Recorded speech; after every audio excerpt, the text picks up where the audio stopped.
2025 was a very interesting year, lots of ups and downs, some really good news, some not so good news, some good achievements, some not so good achievements. And I had 2 marathons, I had one big PR, I had one kind of really bad news in my family, and one life-changing win, which I'm going to tell you about it. So if you're new here, what's up? I'm Josh. I run marathons while being a software developer. I train like a nerd, and I try to balance everything with my real life. And this is not a running tips video. This is a year recap. I'm going to talk about some wins. I'm going to talk about some setbacks, some lessons from 2025 that I had to learn along the way. So 2025 started out great. I ran the Rotterdam Marathon back in April, which was something that I wanted to do for a few years since I've been living in the Netherlands and Rotterdam for about 9 years now. It's a city that I love. And to be honest, just standing on the finish line, it felt like a win. It's an amazing marathon. I don't know if you have run it or not, but I highly recommend. The crowd is nuts. You really feel like you're running a major marathon. And on top of that, it's a city that I love, so it was a big win. I also ran over 3,000 kilometers in the entire year. That's a goal that I kind of set it myself. I don't know where I got that number from, but I just set that goal in the beginning of the year. And I made it. So for me, there's no medal involved in there, and to be honest, nobody gives a shit how many kilometers I run in a year, right? But for me, it's just something that shows how much consistency and discipline I had throughout the year, and for me, that was a big win. And my second biggest race of the year was the Frankfurt Marathon, which was back in October, and I got a 36-minute PR on that marathon from Rotterdam. I got 3:25, and everything clicked for that marathon. It was a perfect day, perfect weather, nutrition was great, I felt great. I had my wife there screaming for me more than anybody else in the entire Frankfurt. Sorry for German people, but you guys need to cheer more. And that was a huge win for me. It was more than I was aiming for. I was aiming for a 3:29, and I got a 3:25, which ended up being, like I said, a 36-minute PR, which is awesome for 6 months of training, right? So a couple of things that made me achieve the time that I did in Frankfurt was, one, I had a much better training structure than I did for Rotterdam. And two, I really adjusted my nutrition in an awesome way. For instance, started eating a lot more carbs. I actually read a book which is called The Endurance Diet from a guy called Matt Fitzgerald. And that book completely changed my life in terms of training. I highly recommend. The book is the diet, the endurance diet is built on top of 5 pillars, which I'm not going to talk about them now. Maybe I'll make another video about it, but I highly recommend reading that book. That book completely changed my life. And yeah, and on top of that, I also ramped up my training. I had a lot more structure. I started using ChatGPT as my coach, and I really used as my coach, and I actually recorded a video about the experience, which I'll post a link somewhere over here. You guys can go to my channel and just look for the video. And I actually want to make more videos about how to use AI as a coach if you guys are interested. So that's it. So I stopped guessing my training, which is what I was doing for Rotterdam. I had a lot more structure there, and I also fueled properly, not only during training but also on the days coming to the marathon. I did a proper carb loading, and my nutrition strategy during the marathon also was on point. And those are the 2 things that made me achieve a 36-minute PR in 6 months for the Frankfurt Marathon. Yeah, and like I said, I adopted ChatGPT as my coach, and that doesn't, when you're using AI for something like training, I see a lot of people, and I talk about that in my other video, but I'm just going to make a quick note here. When using AI, I see a mistake that a lot of people do, which is they go to whatever AI you want to use, and you say, hey, give me a 3-6 months training to do whatever, strength, bodybuilding, running, and then they never come back. And that's not the way to do it. The way to do it is to actually, you feed all your information, whatever you have from your watches or your own experiences, to the AI, and the AI is going to ask you a bunch of questions, going to start giving you a training plan, and then every week you come back and you log your runs and you give feedback, and then the AI is actually going to come back to you and adjust your training according to the information that you're giving. So the more information that you give the AI, the better output is going to come, right? And a big plus that I had, big advantage that I had from this entire process with ChatGPT, was the adjustment to real life events, which was like, for example, I got sick, or I have a holiday with my family, I'm not going to be able to run for a few days, or anything that happened.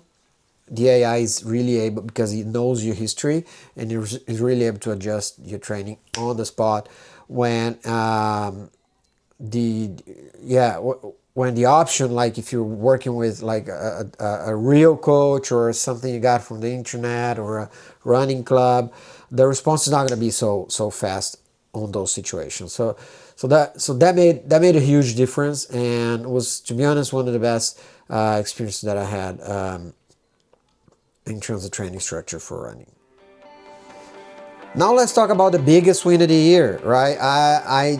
If you guys follow the channel, you know that I don't really like to share a lot of my personal life in here, but this specific one is worth it, which is me and my wife got pregnant last year, and baby is due in June, and we're super happy. We also found a new house, which we're moving to in a couple of weeks, and that just changes everything, right? Obviously, I'm gonna have to adjust my training, my running plan for the following year at least, because I love running, but family is definitely a priority. But my wife is super supportive, especially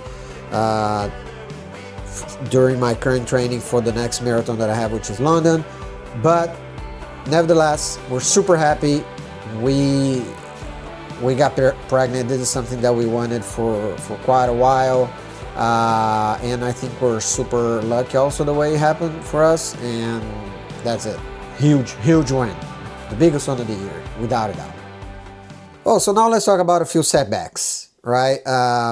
Rotterdam didn't go as planned. Yes, I was happy that I finished the race. Yes, I was happy that I didn't really have to walk per se, although I was running really slow at the end. But I finished in 4 hours and 1 minute. My goal was 350, and and missing that goal just hurt, because in my mind I was in a much better place. But like I mentioned, the things that I changed for the Frankfurt Marathon,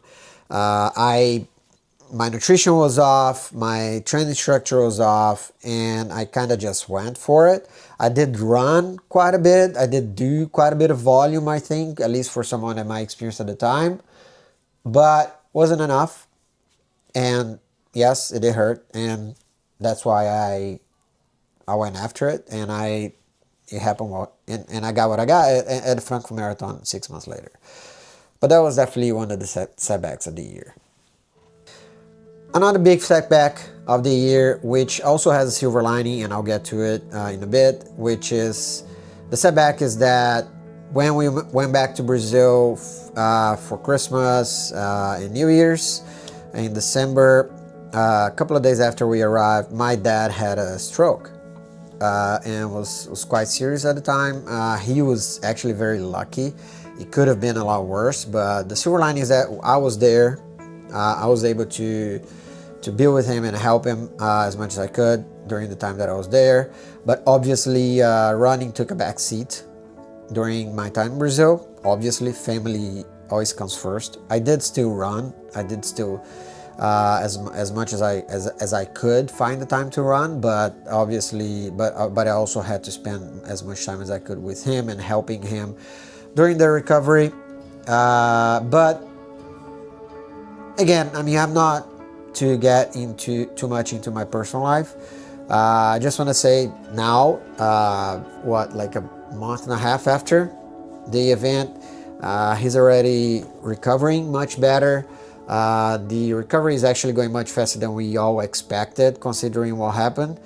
But that was definitely a big hit at the end of the year. But that's life, right? You just gotta, things happen and you just gotta roll with it. Nothing you can do. And 2025 taught me a few things. One is that progress isn't always linear, right? Things happen and you just gotta roll with it. Two is that fuel or nutrition and training structure matter a lot.